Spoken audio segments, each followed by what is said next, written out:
melaksanakan penandatanganan MOU sepahaman antara Kemenpora, Kemendagri dan Kementerian UMKM tentang sinergi pengelolaan dan pemanfaatan sarana prasarana olahraga pusat dan daerah.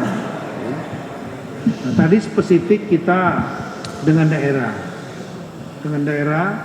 Zoom meeting.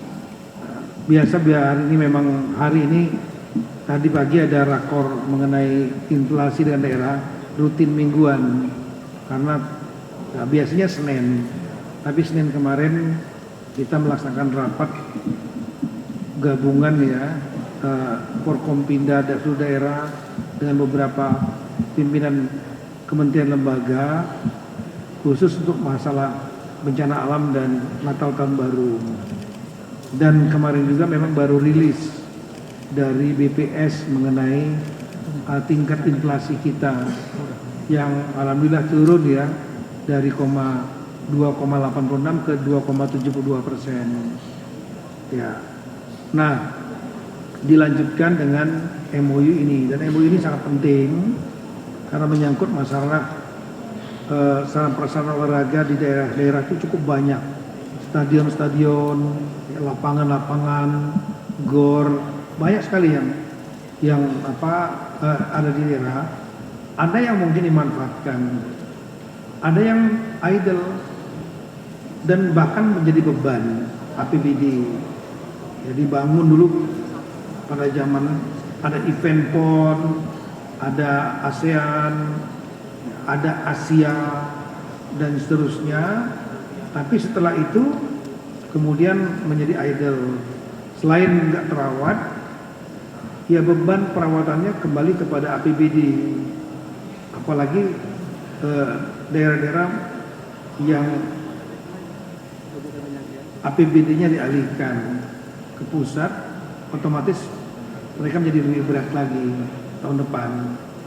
Nah, oleh karena itulah atas ide dari Bapak Menpora, Pak Erik, dan kemudian kita diskusi juga disambut dengan sangat positif dari Pak Maman, Menteri UMKM, yang melihat peluang sarana prasarana olahraga ini kalau disiapkan juga tempat untuk UMKM pendukungnya, ini akan menjadi sentra ekonomi baru.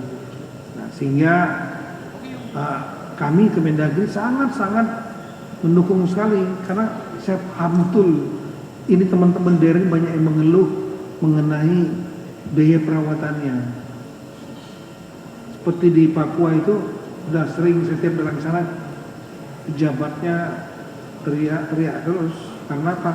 Bangunannya besar, gedungnya yang di mana Stadion Papua Bangkit ya, Stadion Lukas NMB nomor 2, kebanggaan memang. Tapi dari segi anggaran itu sekian miliar setiap tahun keluar. Dan nggak ada banyak kegiatan olahraga di sana.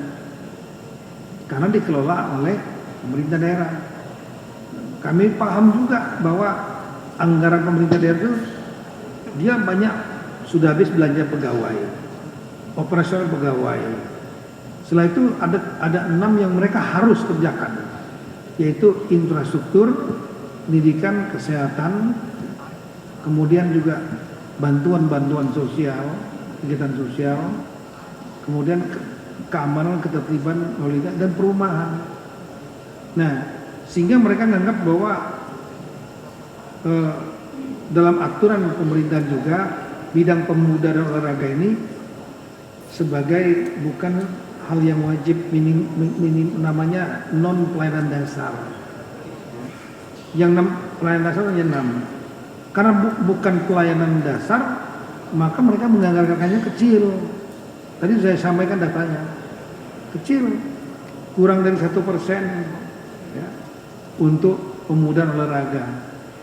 Itu bagi 2, untuk pemudaan, membina ormas, anak-anak muda, dan keolahragaan. Itu hanya 1%, kurang. UMKM lebih parah lagi, 0,3%. Nah, oleh karena itulah ini perlu ada pengelolaan jangan sampai jadi beban.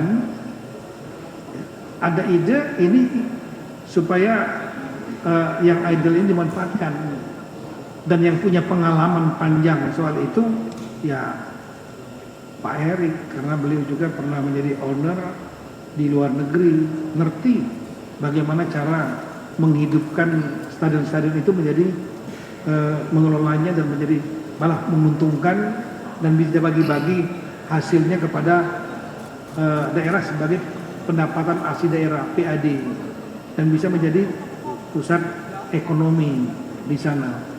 Nah, untuk itu saya serahkan kepada Bapak Erick Thohir untuk bisa menjelaskan konsepnya, idenya, Pak. Termasuk ya pertandingan antar kecamatan misalnya, pertandingan antar desa, kampung bisa dipakai untuk kuliner, UMKM.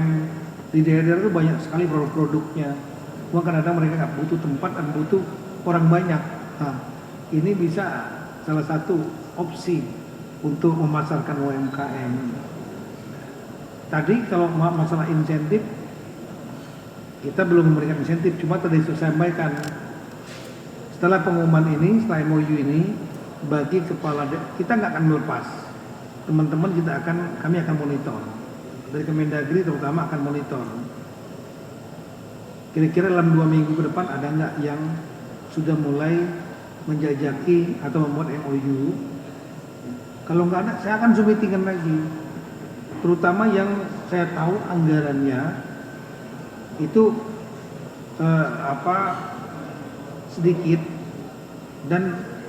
dan stadion atau sang olahraganya jadi beban mereka. Ini kan salah satu juga solusi ketika ada kebijakan untuk pengalihan anggaran TKD, transfer keuangan daerah ya, yang berkurang dibanding sebelumnya. Salah satunya adalah mereka mencari pendapatan baru dan mengefisiensikan belanja. 2 strateginya saya sampaikan kepada teman-teman daerah. Apa kiatnya untuk tahun depan ketika terjadi pengurangan TKD? Ya, 1, belanjanya efisien. Kedua, nyari pendapatan baru. Nah, belanjanya efisien ini diantaranya adalah HAR, yaitu pemeliharaan, harwat, pemeliharaan dan perawatan.